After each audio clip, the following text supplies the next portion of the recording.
Imagine the weight of your parents combined equaling almost 800 pounds.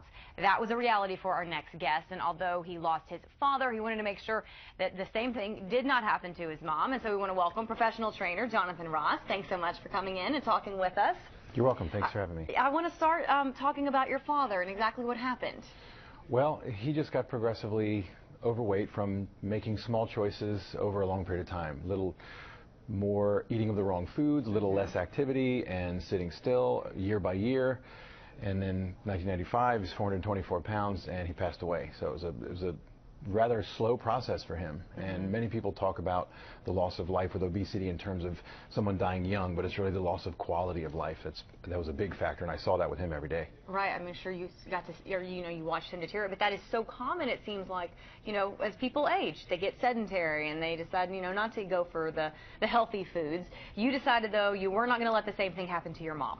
Right. Well, I also decided that it was going to start with her, and then that also led to my career in fitness. But for her, it was she had a moment of awareness where she decided it was time to change, but she made changes at her own pace. And I wasn't even really that good at delivering information back then because I just kind of made the decision to start working in fitness. But certainly it was great to see her slowly and steadily keep working and always moving forward through the process of getting healthier. And you see the transformation when someone goes from a life that is very limited when they live with obesity. And I like to say it stinks when your world shrinks. And so I saw that with my dad, because his world got smaller in terms of I would have to tie his shoes as a teenager. I'd have to sometimes scrub his back in the shower, and he would do less because everything you and I take for granted as far as a physical movement feels like a big engineering problem.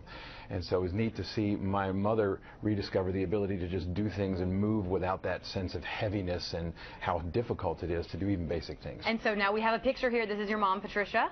Yes. Okay. And so what kind of little steps did you start with? Because, for somebody who is overweight, the idea of undertaking, a complete physical overhaul, it's a little daunting. It is. So what are the first steps, the baby steps that you can take? Well, they say the journey of 1,000 miles begins with one step, but so does a very short journey that you give up after 2 weeks. So it's important that those first steps are very critical. So the key for her was to do changes that she felt like she could do at the time. Now, most people think you feel like I've got to lose all this weight, and you have this big moment where you pound your fist on the desk and you have a lot of changes happen, and that's very often not the case.